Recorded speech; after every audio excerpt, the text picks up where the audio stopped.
Anastasia, and this is Cozy Corner, a place for me to talk about life and feelings and art and anything else on my mind. So grab a drink and get cozy, and we'll begin.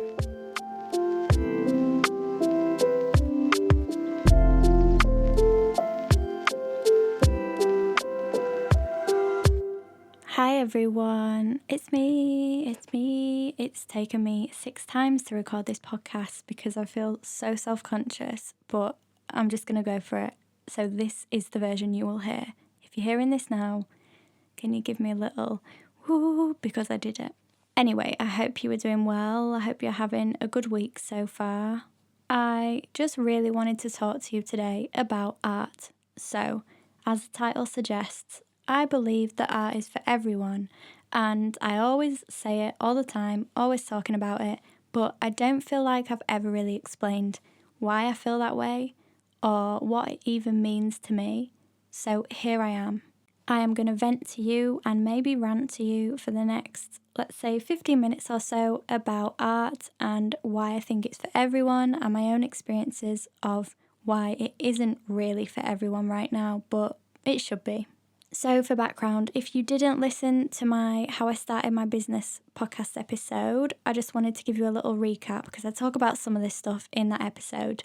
But I'm from a small town. I became obsessed with art when I was about 16, 17 in college. I had 2 amazing teachers, Letitia and Bruce, and they really encouraged me to create from my heart. And they really gave me such enthusiasm for art as a subject. And at that time in my life, I was pretty stressed out. I had a lot going on. And their art room and creating in that room and speaking to them about art and being able to kind of deep dive into that as a passion really, really encouraged me and helped me and gave me a therapeutic release from life. So after that amazing experience at college, really got into art. I used to go to Leeds Art Gallery, which is the nearest biggish art gallery to my hometown. And I remember seeing a Francis Bacon painting that I was obsessed with in just books, and I saw it in real life and I cried. It just made me feel so emotional, and I was such an art nerd, and it really saved me from a lot of hard times, just having something that I was so into and so, I don't know, I'd never seen anything like the art I was seeing in these books before, ever. It was such a new, exciting world to me. So from then, I got accepted to Goldsmiths, which is a university in London, and I did history of art there. So I went in with the intention of oh my God, I'm going to meet other people like me, and people are going to be obsessed with these art books I've got, and people are going to understand this obsession, and I really wanted to be a curator. So that basically means someone who organises exhibitions.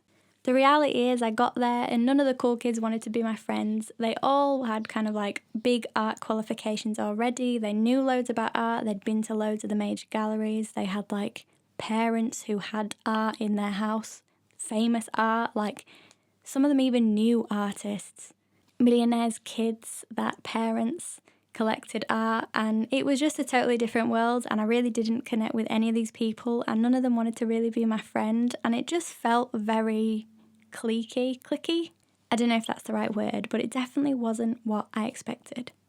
So a disappointing experience, to be honest, because I really thought that these people were there to learn, but turns out they knew loads of stuff already, and I was just a person that didn't know, because I was probably the only person from a normalish background. That's not me being, it's not me trying to be unkind to those people, but they went there with loads of experience and loads of knowledge about the art world, but surely you go to university to learn stuff.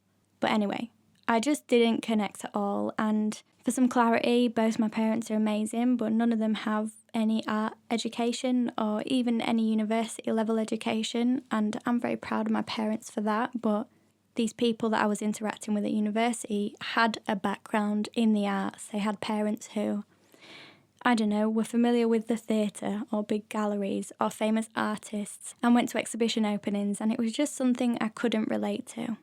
So yeah, I was a little disappointed, and it kind of ruined my love for art a little bit because I realised how stuck up everyone was and how this wasn't a space for normal people like me. It was a space for people who already had this. Is it called cultural capital? Let me just Google it. So the definition here says cultural capital comprises the social assets of a person that promote social mobility in a stratified society. So, I don't know. Basically, if you know more, then you get more opportunities in the art world. That's how I felt. So my love for art wasn't completely squished. I got an internship with a gallery, another thing I was so excited about. And at first it was amazing getting to know an actual gallery space and talking to artists and selling a few bits of artist work. And I even got to spend quite a bit of time at art fairs. So basically, if you're not familiar, which I wasn't before I worked at them, art fairs are places where galleries will go and they'll represent a few artists and then sell the artist's work. The gallery will keep some money and the artist will get the rest. So I worked at a number of art fairs with this particular gallery with a number of artists' work. And honestly, this was so interesting. I had never been to such events before, such glamorous events with free champagne, free cocktails, and like the richest, most extravagant people I have ever seen. Saw loads of interesting people, discussed lots of interesting things, met loads of weird characters, but it was a really fun time. I just kind of see through it looking back. Like, it was good for a bit, and then you just realise what kind of world this is and how it is only a space for people with that education, with that kind of money, with that kind of background. And I never really felt comfortable there, obviously. That's not what I'm like, and that's not what I'm used to. It made me realise how privileged people are to be able to enjoy art in that way. For example, some of the tickets to the art fair alone was like £25 per person. £25 just to get in the door. Come on. So I did that for the 3 years at university, and basically I wanted to mention that here just because it kind of shows my background. Like, I really went in from my small town to a big city, and I went there enthusiastic, and art was my number one passion. It was something that motivated me, and I really just wanted to get into that art world. And then I realised that the art world wasn't quite what it seemed. I went there thinking that it would be about fun and it would be about exhibitions that kind of invited people in and people could interact with. It's not like that at all. It was just a big business for people that could afford to be there, that people that had a background, people that had a certain, that were at a certain class level. It is such a club, and it's definitely not open to everyone, as I really believe it should be. In terms of galleries and stuff like that, is art actually accessible at all? The answer is no. The gallery I worked at that I mentioned in London, it was in like a busy high street in quite a underprivileged area of London, I would say. Pretty rough area, but still really lovely. And none of the local people would come and visit the gallery. People would walk past, think about coming in, and then just not come in. The people that came in there were people from the university, people who had that education in art, and I found that really sad and really jarring that actual people from the local community weren't even really feeling welcome. And it's not those people's fault that they feel that way. I don't know if you felt the same, but have you ever walked past a gallery and really felt like you're not really good enough to enter? How sad is that? There was this gallery when I was at university and I always used to walk past it. It was near the British Museum and you had to ring a bell for them to come and open the door. It just seems ridiculous. Like, I just want to go look at some art. Why do I have to ring a bell so you can let me in? You can also see this in prices of exhibitions. Some exhibitions cost like £20 per ticket. Even nowadays, £20 a ticket. That is so much money. Another thing about the exhibition space is that it kind of scares people off. Like I said when I worked at that gallery, if you have a gallery that's all white walls and the people that work there are, dressed in black, very quiet, very neat, the air is kind of still, you don't feel like you can talk in there, you don't feel like you can be loud, you don't feel like you can be yourself in there, you kind of have to put on an act to exist in that space. And I really think this is a thing. There is plenty of people that feel uncomfortable in that environment and don't feel like they're welcome there. And I am just so against that.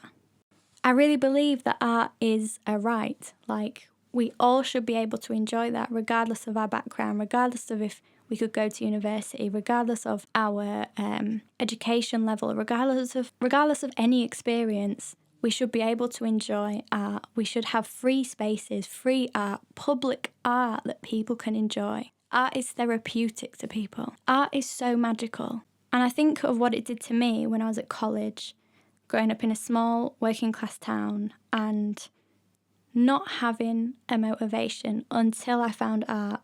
It became my everything and it was my release from everything, and my mental health would have been so much worse then if I didn't have art and I didn't have teachers that spoke to me about art in a way that didn't make me feel stupid. Side note, but I remember when I was doing some research about, I can't remember what it was. I think it was Salvation Mountain. You know, in the Californian desert, there's this big mountain and it's all colourful, and a guy made it and painted it, and it's such a beautiful piece of free public art. You can just drive up and enjoy it. I think there's like a little donation box if you want to, but you don't have to. And it's just amazing. It's so creative and so fun. And I remember being on the Wikipedia page. I love Wikipedia. Who doesn't? I went onto a little related link, and it was for something called outsider art. So outsider art is considered like a movement of art that is people who don't have art backgrounds or art education making art. Isn't that just unbelievable? Like, why would there need to be this term of outsider art if people don't have an art education just because these people have taught themselves? Like, this seems so ridiculous to me. Why does that need to be separate from the rest of art? Why does that need to be separate from artists with a creative background? I just don't get it. Why does education make art? What is the point of being like that? Art is a joy of life. It's something that we should all be able to make and enjoy freely. And I hate this policing of what is art and what isn't art and what is proper and what is not worth anything. To me, art is like music. It's like sunshine. It just exists and we should be able to enjoy it. Whew. So yeah, bit of a rant, but God, it just frustrates me. In my own work, I do try to do as much as possible to make sure my art is there and present and accessible in its own way. But ideally, I'd just love to see art institutions and galleries do more things that are accessible and free and open to everyone, regardless of what you know and what you don't know. So one thing I want to say also is one of the teachers I spoke about earlier, Bruce, he taught me A-level art with Letitia, and Bruce previously taught art in prisons. So he'd teach prisoners at A-level, and they could even work towards getting that as a qualification while being locked up. So this is relevant because obviously art is a super therapeutic and healing thing, and in prisons it has really been proven that art helps reduce violence, reduce reoffending, and it's really helpful thing for people to have that focus and to have that outlet as well. Since I found out that my teacher used to do that, I have been so passionate about learning more about art and reading in prisons. And prisoners are often people that are overlooked in our society. I know this is probably still a controversial opinion, but, I do think everyone deserves that ability to create art. I really do believe that. I wanted to just touch on that just because I find it really interesting, and I don't think many people speak about that. But people in prison, I really believe, should have access to creative things. So why do I say art is for everyone? I say it because I truly believe that art should be for everyone. For therapeutic reasons, for personal growth, for healing, for enjoyment, even just to be able to walk into a gallery for fun and not to feel intimidated, not to be made to feel stupid, not to feel like you don't understand something or you shouldn't have access to something, to feel like you have a right to be there and to enjoy the art just as much as anyone else, regardless of your job, education, background, anything like that. That would be my dream world. To have exhibitions for children, to have exhibitions for elderly people, to have exhibitions that are accessible to disabled people, to have exhibitions that are free, to have exhibitions where anyone can come in and feel like they deserve to be there. I know me saying this won't change anything, but maybe it gives you a little insight into my perspective, and I really think that that's shaped by my experiences of feeling left out and feeling like not good enough to be a part of the art world that I was a part of. As well, last point, I think when I'm talking about people feeling like they don't deserve to be there or not feeling comfortable in the gallery space, it's not like there's a sign on the door saying you can't come in if you haven't been to uni or anything, but it's that feeling, isn't it? That feeling of not feeling worthy, feeling different, feeling like you might not understand things, feeling like you're not good enough. And it doesn't matter if there's no sign on the door. When you feel those ways in that space, that's what puts people off enjoying art. And it's down to institutions, it's down to galleries, it's down to curators to change that. What's nice about this podcast is I get to speak about things that I talk about lightly on Instagram, but I kind of get to go a bit deeper. So why not have a little rant about the art world? And as always, if you have any questions or you want to say anything, then just message me, send me a little email, I will be there to respond. Now today's prompt is the word art. That's all I'm leaving you with, art. Think about what art you like, what art you want to make, what art are you making? What does that even mean to you? What even is art? That's your little thing to think about today. As for an Instagram shout out, this one is related to what we were just talking about, kind of. I want to shout out the charity Books Beyond Bars UK, and on Instagram they are Beyond Bars UK.